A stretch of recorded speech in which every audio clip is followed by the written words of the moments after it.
Today we are covering the top three landlord security deposit mistakes, how to avoid them, and how to avoid losing in court because of them. We're going to talk about the security deposit civil code today and what monetarily what that means. And it also gives you insufficient asset protection. So you have a property, it's likely worth close to $1 million if you're in the Bay Area, Marin County. Other areas, maybe your property is not worth as much, but regardless, you need to have a security deposit that's commensurate to protecting that asset. So the cost to you ultimately is frustration. This frustration and time. Time is the one commodity, no matter what you do, you will never get it back. Every second that you're spending on with us today is the second that you're not going to get back, but also a second that you're wasting on dealing with a security deposit, dealing with a tenant that's not friendly is another time, is time that you'll never get back. Financial, you have minimal protection and loss exposure, not to mention the fact that if you do not take enough of a security deposit and your tenant causes damages, the time it takes to get your property back on the market will be that much longer, and you will lose money and financially from that, and your quality of life. We want to make sure that your business is manageable. And if you're not running the security deposit on the front end the right way, you are running an unmanageable business. And this produces a pattern of uncertainty. If you don't know how your tenant's performing, if you don't know what you're going to do on the back end or how you can protect yourself, you're going to be uncertain, and that's going to affect you during every single day, every part of your day. So I want to get everybody to keep in mind today that 3 is the magic number. We're going to be talking about 3 over and over again. So just pay attention. Just note that in the back of your mind. So why don't we, common landlord security deposit mistakes. Number 1, taking too much or too little. Do you want to talk about that at all? Do you have a story around that? Oh, definitely have stories around that. Taking too much or too little. So in California, the maximum you can take is 2 months for an unfurnished property. The maximum you can take for a furnished property is 3 months security deposit.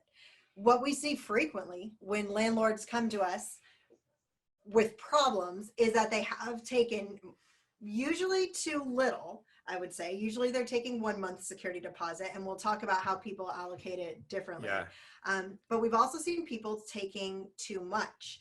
And this can come in a lot of different ways. And we'll touch on this in the allocation, but it could be they take the 2 month security deposit. That's actually my sister's landlord down in Newport Beach did this. They took a 2 month security deposit plus extra for, she doesn't have a pet. They took extra for something. I don't remember what it was, but it was above the maximum that the law could take. So we've seen this tons of times, taking too much or too little. The number 2 most common mistake we see landlords make is allowing the tenant to use security deposit for rent. It's a big no-no. Like, don't do that. You don't do that for your own protection, but we see this very common. First month's rent, last month's rent, and 1 month security. That is such an old-fashioned way to do it. It will not serve you as a California landlord today. And we'll go into why in a little bit. And the number 3 most common mistake we see from self-managing landlords is failure to offer the California state required pre-move out inspection, failure to return the security deposit with the California required 21 days from date possession is turned over, or I should say, failure to make lawful deductions from the security deposit. Now, all of these things, 1, 2, and 3, will cause you to lose in court if you make these mistakes. And we're all winners here, so we want you all to win in court if you ever have to go there. So, all right, so mistake number 1, too much or too little. In complicating the allocation. So recently I took a call from a prospective client. He had a property in Santa Fe. It was during COVID. His tenant couldn't pay rent on time. We got into details around him having unauthorized occupants, potentially having dogs that he shouldn't have there, him doing a drive-by, seeing the destruction in the front of his yard, and just basically worrying about what's going on. He wanted to end the lease. My first question to him was, well, what did you do for a security deposit? Well, I took 1 month's rent. I'm like, wow, well, I probably would have taken more, especially if you knew they had pets. But definitely that's not enough. And he's like, yeah, well, the other problem is that he's late on his rent. And I also allowed him to use that rent that security deposit for rent. So now he has 0 $0, zero recourse in the event this tenant damages his property. So that's an issue for taking too little, and too much. Darcy can kind of go into that a little bit more. General rules to know, though, is that the California maximum allowable security deposit is 2 times the monthly rent for an unfurnished and 3 times the monthly rent for a furnished property. So we're going to talk within those confines as we go through this process a little bit more, but definitely just keep that in mind. You want to know that what your rights are as a landlord: 2 times the monthly rent for unfurnished, 3 times the monthly rent for a furnished property. So we have a lot of confusion around this. It seems simple to us because we've been doing this for literally thousands of properties in 15 years and blah, blah, blah. But here's the thing. You just call it security deposit. You don't call it, is allocation the next one? Okay. Yeah. Okay. So we're going to talk about that in a second. You just call it security deposit. But we had a client, I had a client, this was in Green Bay, and it was years ago. And he came to me because he'd had a problem.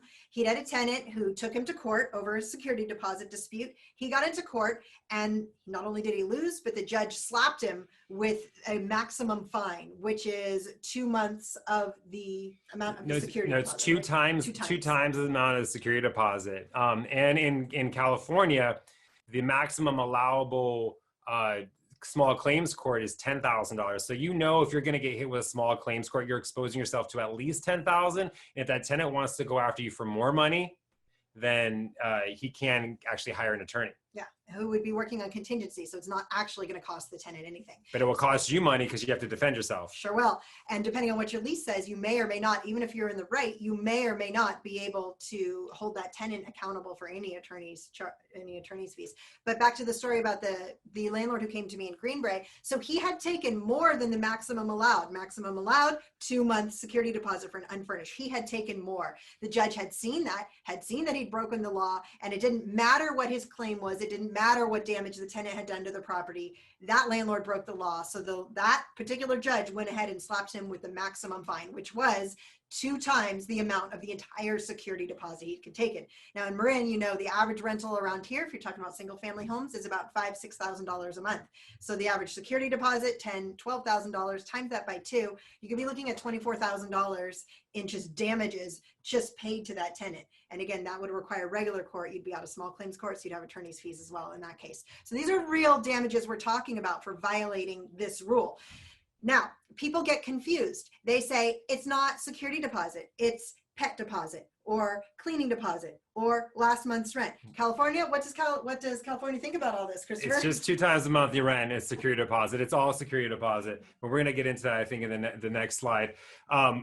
But what you should also know, and we're going to kind of talk about this later in the slideshow or the presentation, is that there's not one rule of thumb that these judges in small claims court, especially around security deposits and rent disputes or security deposit claims run by.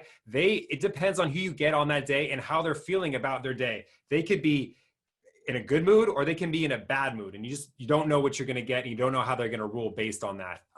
They will, we're in a tenant-friendly state, so you want to make sure you're aware of that. The other thing about taking a security deposit that is too little is that if you're, like we talked about before, if the security deposit isn't commensurate with the type of rent or the caliber of rent that you are charging for your tenant per month, it's confusing to them. If you have a $1 million property, but you're only taking $5,000 in security deposit, it's not commensurate with how much your asset is worth. And you want to make sure that you're getting the appropriate amount of security deposit for how much your property is worth down the road. So I will say, here in Marin, our average rental, $5,000-$6,000. The average property our firm deals with is $1 million to $3 million asset. So we're taking and we're commanding that 2-month security deposit every time without exception for our single family homes. That said, if you're operating in a different area, or if you're one of our Marin clients, but maybe you own rental property elsewhere in California, not all economic areas can support that. So there is an argument to be made for taking 1.5 months security deposit. And we actually have done that in the case when we work in multifamily, when it's not single family or a condo. We have had to reduce it to meet what the market demands for that area. These are lower price point areas and generally with a lower sort of socioeconomic. Like last $3,000 or less, you start thinking differently about the security deposit because the income bracket for those tenants is not the same. Yeah, but in no case do we recommend taking less than 1.5 months security deposit, because you always need to plan on having at least 1 month to use, assuming they skip rent at some point, and leave you something for damages. So no matter what the case, 1.5 is the absolute minimum. And that would only be in the case without pets. Then if you end up accepting an applicant, a well-qualified applicant with pets, then you're bumping it back up to that 2 month. So the solution is having a defined standard for security deposits. This is something that you want to have published, something you want to discuss on the front end when you're talking to your prospective tenants. For example, as we talked about before, our policy in Foundation Homes is to take the maximum allowable in the state of California, which is 2 times the monthly rent for security deposits, plus 1 full month's rent due at the time of lease execution. So we want to get, so effectively, those tenants who are going to be renting properties through our property management company are giving us 3 times the monthly rent just to move in. And that's actually helps us weed out a couple, some bad apples, right? Yeah, so we talked about screening criteria last week, right? And we have some of the strictest screening, probably the strictest screening criteria in Marin. We have our less than 1% eviction rate because of it. But with that is having this high security deposit, because you're protecting the owner's asset. Like Christopher mentioned, we need to protect it, give you a level of protection, measure it with the value of your asset. But also by having these strict policies, you're able to kind of wean out some of the red flags that you might see during the application process. So some of the objections that we get from prospective tenants who've applied are, this is ridiculous. I've never done this before. Oh my God, you guys are crazy. Red flag, red flag. Red flag. And it's when I get that, I've never seen this before. And I'm like, I can't believe that you would. And I say, well, congratulations, because you're seeing it now.